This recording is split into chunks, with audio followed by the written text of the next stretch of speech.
स्वागत है आपको एक बार फिर से आपके अपने YouTube चैनल रस्तोगी कोचिंग में।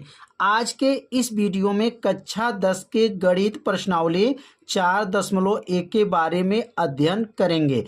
पिछले भाग के वीडियो में प्रश्न नंबर 1 में 8 प्रश्नों को हल करके वीडियो अपलोड कर दिया गया है। यदि उस भाग का वीडियो आप सभी विद्यार्थी नहीं देखे होंगे तो प्लेलिस्ट में वीडियो है, वहां से जाकर के वीडियो को देख सकते हैं। इस भाग में प्रश्न नंबर 2 के सभी प्रश्नों को हल करके आज के इस वीडियो में बताया जाएगा और एक एक प्रश्न को जो है अच्छे से समझिएगा और अपने कॉपी में इसे नोट भी करते चलिएगा। तो पहला प्रश्न क्या दिया गया है, निम्न स्थितियों को द्विघात समीकरण के रूप में निरूपित कीजिए। यहाँ पर केवल द्विघात समीकरण आपको बनाने को कहा गया है। प्रश्न यहाँ इबारती दिया गया है और इबारती प्रश्न को अच्छे से पढ़ना है और द्विघात समीकरण बना करके छोड़ देना है। तो प्रश्न क्या दिया गया है, एक आयतकार भूखंड, भूखंड मतलब जमीन है और जमीन का एक खंड है और खंड का क्षेत्रफल कितना दिया है 528 मीटर का स्क्वायर है। क्षेत्र की लंबाई चौड़ाई के दुगुने से एक अधिक है। हमें भूखंड की लंबाई और चौड़ाई ज्ञात करना है। तो इस प्रश्न में क्या कहा गया है कि जो लंबाई है वह चौड़ाई के दुगुना है, मतलब लंबाई चौड़ाई का दुगुना है। तो इसका मतलब यह हो गया पहले चौड़ाई को मानना पड़ेगा x और तब जाकर के लंबाई को मानना पड़ेगा। तो यहाँ सबसे पहले लिखेंगे माना आयताकार भूखंड की चौड़ाई, आयताकार भूखंड की चौड़ाई क्या है, x है। चौड़ाई क्या मान लेंगे, x है। चौड़ाई x हो गया। अब लंबाई क्या होगा, तो लंबाई जो हो जाएगा चौड़ाई का दुगुना है। लंबाई चौड़ाई का क्या है, 2 गुना, मतलब 2x 2 गुना से एक अधिक है। इसमें प्रश्न में कहा गया लंबाई चौड़ाई का दुगुना से एक अधिक है। तो लंबाई चौड़ाई का मान क्या है, x है, दुगुना हो गया और इसमें एक अधिक कर लेंगे। एक अधिक मतलब एक प्लस जोड़ लेंगे तो लंबाई क्या हो जाएगा 2x + 1 हो जाएगा। और यहाँ प्रश्नानुसार में क्या दिया गया है, तो यहाँ प्रश्नानुसार में दिया गया है, क्या लिखेंगे, प्रश्नानुसार में कहा गया है कि भूखंड का जो क्षेत्रफल है यहाँ पर 528 दे दिया गया है। तो यहाँ लिखेंगे प्रश्नानुसार में आयताकार भूखंड का क्षेत्रफल प्रश्न में दिया गया है। तो आयताकार भूखंड का क्षेत्रफल कितना दिया गया है, 528 मीटर का स्क्वायर दिया गया है। क्षेत्रफल का मात्रक क्या होता है, मीटर का स्क्वायर होता है। अब यहाँ पर आयताकार भूखंड का क्षेत्रफल 528 दिया गया है, तो यहाँ पर क्षेत्रफल का सूत्र क्या होगा, आयत का क्षेत्रफल का सूत्र क्या होगा, तो सूत्र हो जाएगा लंबाई गुणे चौड़ाई हो जाएगा, लंबाई गुणे चौड़ाई। और यह किसके बराबर होगा, तो लंबाई गुणे चौड़ाई किसके बराबर होगा, 528 के बराबर हो जाएगा। लंबाई इसमें क्या है, तो लंबाई देखिए 2x + 1 है, 2x + 1 हो गया। और चौड़ाई क्या है, तो चौड़ाई x हो गया, बराबर क्या है 528 हो गया। अब यह 2x का गुणा जब x में करेंगे तो क्या बनेगा, 2x का स्क्वायर हो जाएगा, प्लस हो जाएगा और x का गुणा 1 में करेंगे तो x हो जाएगा, बराबर 528 हो जाएगा। 528 प्लस में है, पक्षांतर करेंगे तो माइनस हो जाएगा, 2x स्क्वायर + x - 528 बराबर क्या हो जाएगा, 0 हो जाएगा। अब यह बन गया द्विघात समीकरण और इस प्रश्न में कहा गया केवल द्विघात समीकरण आपको बनाना है। अब द्विघात समीकरण बन गया, कितना आसान है। इस प्रश्न में क्या कहा गया था कि जो लंबाई है वो चौड़ाई का दुगुना होना चाहिए और क्षेत्रफल क्या दिया गया था 528 दिया गया था। तो यहाँ चौड़ाई को पहले यक्स माना गया है और लंबाई चौड़ाई का दुगुना से एक अधिक है और आयताकार भूखंड का क्षेत्रफल क्या दिया है 528 दिया गया था। और भूखंड का क्षेत्रफल मतलब आयत का क्षेत्रफल का सूत्र क्या है, लंबाई गुणे चौड़ाई किसके बराबर होगा 528 के बराबर होगा। लंबाई का मान दिया गया 2x+1 हो गया, चौड़ाई x हो गया और 2x में x का गुणा करेंगे तो 2x² प्लस x का गुणा 1 में होगा तो x हो जाएगा। अब बराबर 528 आ गया। अब 528 को क्या करेंगे पक्षांतर कर लेंगे तो यह 528 माइनस में हो जाएगा। नीचे लिखेंगे अतः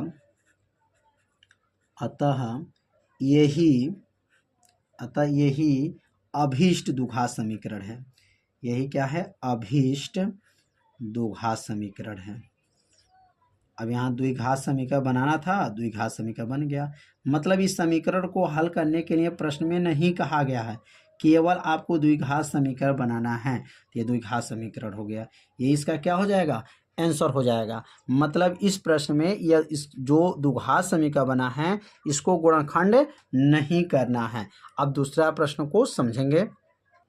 तो दूसरा प्रश्न है दो क्रमागत धनात्मक पूर्णांकों का गुणनफल और 306 दिया गया है, हमें पूर्णांकों को ज्ञात करना है।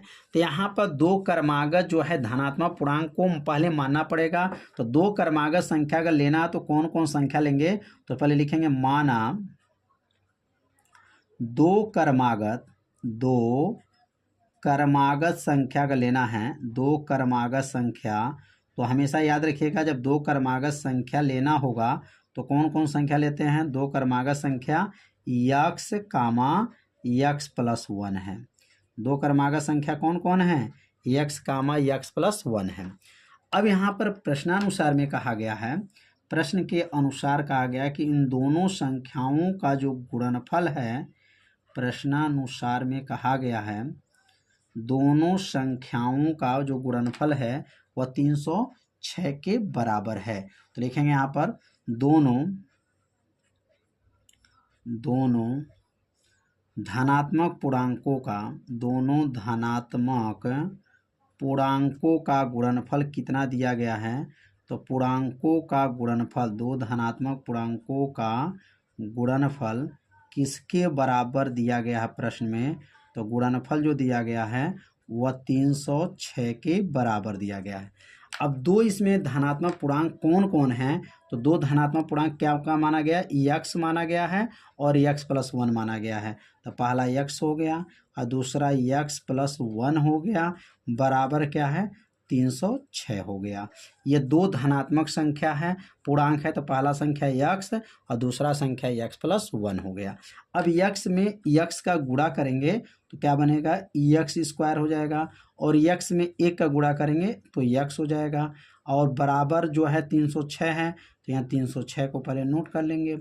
अब ये 306 प्लस में है, पक्षांतर करेंगे तो माइनस हो जाएगा, x² प्लस x माइनस 306 और बराबर क्या हो गया 0 हो गया।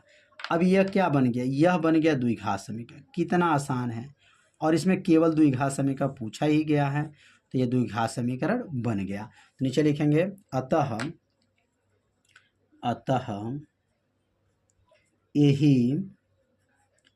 यही अभीष्ट द्विघात समीकरण है। अब x के ऊपर दो घात आ गया, द्विघात समीकरण है। कितना आसान है।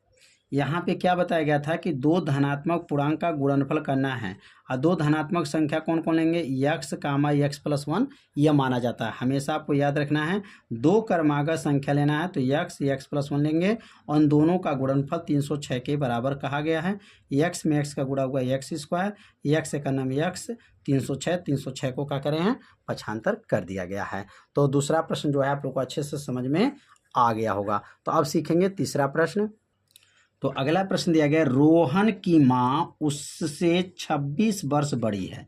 रोहन जो बालक हैं उनकी माँ जो हैं उनसे कितने वर्ष बड़ी हैं, 26 वर्ष बड़ी हैं। उनकी आयु वर्षों में गुणनफल अब से 3 वर्ष पश्चात क्या था, 360 था। और यहाँ 360 हो जाएगी। हमें रोहन की वर्तमान आयु ज्ञात करनी है। तो सबसे पहले क्या लिखेंगे यहाँ पर, माना, और माना पहले लिखेंगे, माना रोहन की जो उम्र है, रोहन की जो आयु है यक्स मान लेंगे। माना रोहन की आयु, आयु क्या मानेंगे, यक्स वर्ष है। रोहन की आयु क्या है, यक्स है। और माँ की जो आयु बनेगा, मतलब रोहन की माँ की आयु बनेगा, तो लिखेंगे यहाँ पर रोहन की माँ की आयु, रोहन की माँ की आयु, माँ की आयु कितने वर्ष बड़ी हैं, तो रोहन से जो है 26 वर्ष बड़ी हैं। तो क्या बनेगा, यक्स प्लस 26 हो जाएगा। मतलब रोहन की जो उम्र है, उनकी माँ की जो उम्र होगा, रोहन की उम्र से 26 वर्ष क्या है, बड़ी हैं। तो प्लस हो जाएगा। तो इसका मतलब ये बड़ी हो गई किन की उम्र से, रोहन की उम्र से 26 वर्ष बड़ी हो गई। अब यहाँ 3 वर्ष पश्चात या 3 वर्ष बाद कहिए या पश्चात कहिए, 3 वर्ष पश्चात, 3 वर्ष पश्चात रोहन की आयु क्या होगी। देखें 3 वर्ष पश्चात रोहन की आयु क्या होगा।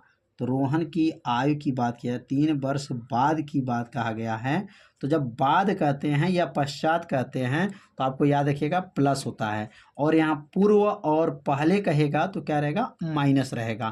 तो यह यक्स पहले वर्ष के थे, मतलब 3 वर्ष पश्चात अगर रोहन की आयु निकालते हैं तो रोहन कितने वर्ष के थे, तो यक्स, और पश्चात बोला गया तो +3 कर लेंगे। यह +3 कहाँ से आया, 3 वर्ष के पश्चात जब कहा जाएगा तो प्लस रहेगा, और यहाँ पूर्व कहा रहता तो क्या रहता है, यहाँ पर माइनस रहता। और 3 वर्ष बाद, 3 वर्ष पश्चात कहिए या बाद कहिए, रोहन की माँ की आयु क्या हो जाएगा, लिखेंगे रोहन की माँ की आयु निकालना पड़ेगा। लिखेंगे माँ की आयु, पहले तो ऊपर किसका निकाले हैं, रोहन की आयु निकाले हैं। अब रोहन की माँ, तो रोहन की माँ कितने वर्ष की थी, यक्स प्लस 26 था, और 3 वर्ष बाद कहा गया है तो प्लस इसमें 3 जोड़ लेंगे तो क्या बन जाएगा, यक्स प्लस 26 3 क्या हो जाएगा, 29 हो जाएगा। तो यक्स प्लस क्या हो गया, 29। ये कितने वर्ष के बाद है, तो 3 वर्ष के बाद रोहन की यह माँ की उम्र है, और ये 3 वर्ष बाद ये रोहन की उम्र है।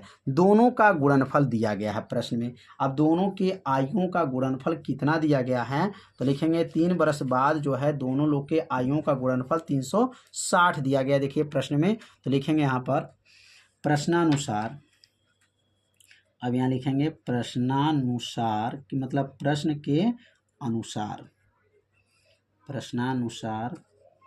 अब लिखेंगे यहाँ पर 3 वर्ष बाद या 3 वर्ष पश्चात दोनों के उम्र का गुणनफल, 3 वर्ष पश्चात दोनों का आयु का गुणनफल, आयु का गुणनफल किसके बराबर दिया गया है, तो 3 वर्ष बाद आयु का गुणनफल प्रश्न में कहा गया है 360 ही है। तो 360 कहाँ से आ गया, 3 वर्ष पश्चात दोनों का आयु का गुणनफल। तो ये 3 वर्ष बाद का जो है आयु का गुणनफल होगा, तो यक्स प्लस 3 जो है यह रोहन की आयु हो गया 3 वर्ष के बाद, और यहाँ पे यक्स प्लस 29 आ गया, इनकी माँ की आयु का गुणनफल हो गया, बराबर क्या है, 360 ही है। ये 3 वर्ष बाद रोहन की आय और 3 वर्ष बाद उनकी माँ की आय का गुणनफल 360 के बराबर प्रश्न में कहा गया है। अब यक्स में एक्स का गुणा करेंगे तो यक्स स्क्वायर, यक्स में 29 का गुणा करेंगे 29 यक्स, और 3 में एक्स का गुणा करेंगे तो 3 यक्स, और 3 में 29 का जब गुणा करेंगे तो यह हो जाएगा 87, और बराबर क्या हो जाएगा, 360 हो जाएगा। अब ये 360 को पक्षांतर कर लेंगे तो x square plus 29 x, 29 x और ये 3 को जोड़ना है। चलिए अगले स्टेप में इसको जोड़ देंगे, प्लस क्या हो जाएगा यहाँ पर 87 माइनस 360 हो जाएगा, बराबर क्या हो गया 0। 360 को क्या किया, पक्षांतर कर दिए हैं। अगला स्टेप क्या बनेगा, एक्स स्क्वायर, 29 को और 3 को जोड़ लीजिए तो 29 3 मिल करके क्या होगा 32 यक्स हो जाएगा, और 87 में से 360 को घटा देंगे माइनस 273 हो जाएगा, बराबर क्या हो गया 0। अब ये क्या बन गया, यही द्विघात समीकरण बन गया और इसमें केवल द्विघात समीकरण पूछा गया है कि इस प्रश्न में कहा गया कि द्विघात समीकरण आपको हल करिएगा, क्योंकि शुरू में ही प्रश्न में कह दिया गया केवल द्विघात समीकरण आपको बनाना है। तो नीचे लिखेंगे अब यहाँ पर अतः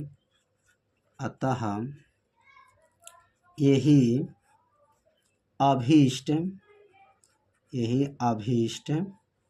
द्विघात समीकरण है, द्विघात समीकरण है, केवल द्विघात समीकरण बनाना है, द्विघात समीकरण है। ये लाइन समझ में आ गया होगा। तो यहाँ पर एक बात को ध्यान देना है, ये 3 बरस के बाद कहे 3 बरस के पूर्व कहे तो आपको ये बातों को ध्यान में रखना है। पश्चात या बाद कहेगा तो प्लस रहता है, और पूर्व या और पहले कहेगा तो क्या रहेगा, माइनस रहता है। तो यह प्रश्न समझ में आ गया होगा। अब बचा है लास्ट प्रश्न इसका। तो अब अगला प्रश्न क्या दिया गया है कि एक रेलगाड़ी 480 किमी की दूरी समान चाल से तय करती हैं। एक जो ट्रेन है वह 480 किलोमीटर जाना है और एकदम एक बराबर चाल से चलना है। यदि इसकी चाल 8 किमी प्रति घंटा कम हो जाती है, अब देखिए पहले एक समान चाल से जा रहा था, अब यहाँ पे चाल 8 किमी प्रति घंटा क्या हो गया, कम हो जाता है, तो वह उसी दूरी को तय करने में 3 घंटा अधिक समय लेता है। तो बताइए रेलगाड़ी की चाल क्या है। तो यहाँ पर द्विघात समीकरण पहले बनाएंगे। तो सबसे पहले क्या लिखेंगे कि माना जो रेलगाड़ी की चाल है, माना रेलगाड़ी का जो चाल दिया गया है उसको यक्स मानेंगे। माना रेलगाड़ी का चाल क्या है, तो लिखेंगे यहाँ पर रेलगाड़ी का चाल हो जाएगा यक्स किमी प्रति घंटा है। क्या है, यक्स किमी प्रति घंटा है। वह कितना दूरी तय किया है, तो लिखेंगे दूरी कितना तय किया है, तो दूरी बराबर लिखेंगे 480 किलोमीटर जो है दूरी तय किया है, 480 किमी दूरी तय हुआ गया। और समय क्या लगेगा, तो समय का सूत्र क्या होता है, तो समय बराबर होता है, आप लोग जानते हैं समय क्या होता है, दूरी बटा क्या होता है, चाल होता है। तो दूरी बटा क्या हो गया, चाल हो गया। यह पहली शर्त से अभी है। अभी एक शर्त इसमें और दिया गया है, तो यहाँ लिखेंगे समय बराबर हो जाएगा और दूरी इसमें कितना गया है, दूरी जो दिया है 480 हो जाएगा और चाल कितना हो जाएगा, यक्स हो जाएगा। तो 480 बटा यक्स हो जाएगा। इसको चाहे तो आप समीकरण नंबर 1 मान भी ले सकते हैं। तो समीकरण 1 इसको मान लीजिए। तो माना रेलगाड़ी जो है कितने स्पीड से चल रहा था, x किलोमीटर प्रति घंटा चल रहा था। कितनी दूरी तय करना है, 480 किमी है। समय का सूत्र क्या है, दूरी बटा चाल है। समय बराबर दूरी का मान 480 हो गया और चाल x हो गया। अब यह रेलगाड़ी का चाल जो है 8 किमी प्रति घंटा कम हो जाता है। तो नीचे लिखेंगे यदि रेलगाड़ी की चाल, यदि रेलगाड़ी की जो चाल है वह कितना कम हो जाए, यदि रेलगाड़ी की चाल 8 किमी प्रति घंटा कम हो जाता, 8 किमी प्रति घंटा कम हो जाती है, कम हो जाती है। अब यहाँ 8 किमी प्रति घंटा क्या हो गई, कम हो गया। तो पहले चाल कितना था, पहले चाल यक्स था, अब चाल तो बदल जाएगा। अब चाल क्या हो जाएगा, तो कहेंगे चाल, अब चाल पहले चाल क्या था, यक्स था और इसमें से 8 कम हो जाएगा, तो यक्स माइनस 8 हो गया। दूरी आपका वही चलना है, दूरी नहीं बदल रहा है, तो दूरी क्या हो जाएगा 480 किलोमीटर जो है आपको जाना है, 480 किलोमीटर हो जाएगा। अब समय का सूत्र यहाँ पे लागू करेंगे, जैसे ऊपर लागू किए एकदम सेम वैसे ही लागू करेंगे। समय का सूत्र क्या है, तो दूरी बटा क्या हो जाएगा, चाल हो जाएगा। दूरी बटा क्या हो गया, चाल हो गया। अब बस इसमें दूरी और चाल में क्या अंतर है, बस ये ध्यान देना है। तो अब अगला स्टेप क्या बनेगा, समय इसमें निकालेंगे, तो समय बराबर क्या हो जाएगा, दूरी क्या चलना था 480 था और चाल क्या हो गया यक्स माइनस 8, मतलब 8 किमी प्रति घंटा क्या हो गया था चाल। पहले वाले ट्रेन के अपेक्षा दूसरे का चाल क्या हो गया, 8 किमी प्रति घंटा कम हो चुका है। लेकिन जो यह ट्रेन गया है पहले वाले ट्रेन से समय में 3 घंटे का अंतर है। ये 3 घंटा लेट में पहुंचती हैं, 3 घंटा अधिक लगता है। क्यों ये 3 घंटा अधिक लगता है? क्योंकि इसकी चाल कम हो चुका है और इसकी चाल आपका अधिक था। इस ट्रेन के अनुसार इस ट्रेन का चाल जो है आपका क्या है, यह कम है और यह ज़्यादा है, क्योंकि 8 किमी प्रति घंटा कम हो गया है। तो लिखेंगे यहाँ पर प्रश्नानुसार अगर लिखेंगे तो दोनों के समयों में क्या अंतर है, मतलब यह पहली ट्रेन है चला गया समय और यह दूसरी ट्रेन है जिसकी चाल कम है। तो लिखेंगे यहाँ पर प्रश्नानुसार। अब यहाँ पर समयों में क्या अंतर है तो लिख सकते हैं समयों में अंतर, समयों में अंतर कितने का है तो कहेंगे समयों में अंतर 3 का है। 3 घंटा जो है अंतर 3 है। अब पहले किसमें 3 घंटा कम अंतर हो रहा है, इस ट्रेन के अपेक्षा इस ट्रेन में दोनों के बीच में कितने का अंतर हुआ तो 3 के अंतर हो जा रहा है। अब यहाँ पे क्या लिखेंगे, अब इसमें यह ट्रेन जो आपको अधिक समय लगा है तो इसको पहले लिखेंगे 480 बटा क्या हो जाएगा यक्स माइनस 8 हो गया, माइनस करेंगे और यह क्या हो जाएगा 480 बटा क्या हो जाएगा यक्स हो जाएगा, बराबर क्या है 3 हो जाएगा। अब दोनों के समय का अंतर क्या हो गया 3 के अंतर है। मतलब यह अगर उसको पक्षांतर किया जाएगा तो यह 3 घंटा क्या हो जाएगा अधिक लगेगा। मतलब यह अगर 3 को पक्षांतर कर लेंगे तो यह 3 घंटा क्या है अधिक लगेगा और ये 3 घंटा क्या है कम लगेगा। तो यहाँ समझ में आ रहा होगा आप लोगों को समय का अंतर क्या है 3 का अंतर है। अब इसमें से ऊपर से कॉमन क्या ले सकते हैं, तो ऊपर से अगर कॉमन की बात करते हैं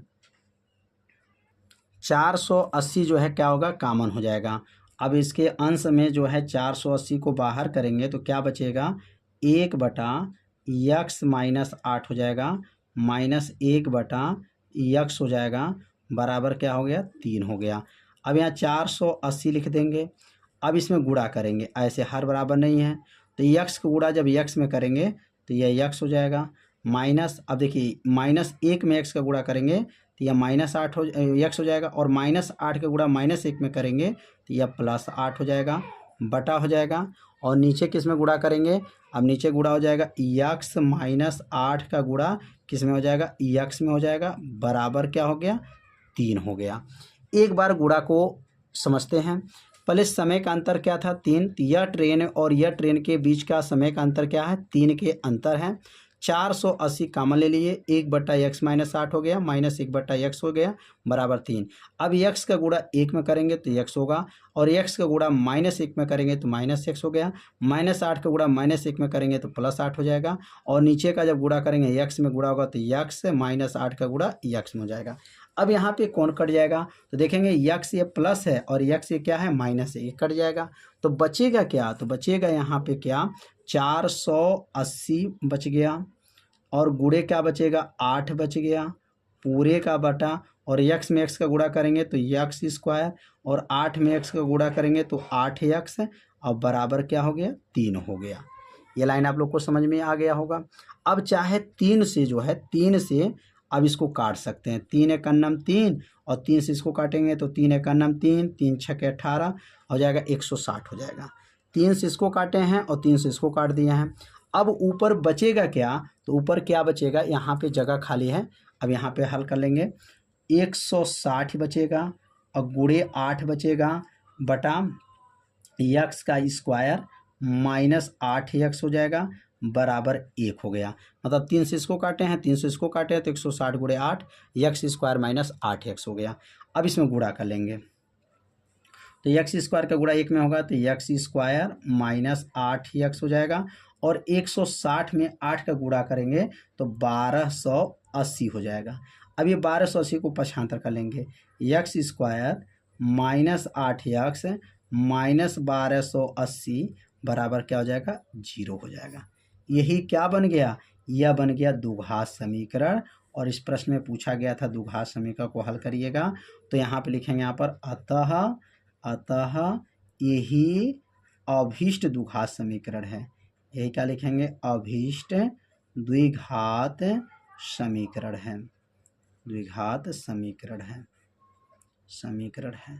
तो आप सभी विद्यार्थी इसे अपने कॉपी में नोट करिए, एक बार अच्छे से समझिए। यदि आपको ये समझ में नहीं आया होगा तो वीडियो को एक बार और देखिए जिससे आपको अच्छे से समझ में आ जाएगा। तो ये 4.1 अभ्यास जो है पूरा जो है कंप्लीट हो गया। अब अगला भाग जो बनेगा 4.2 बनेगा।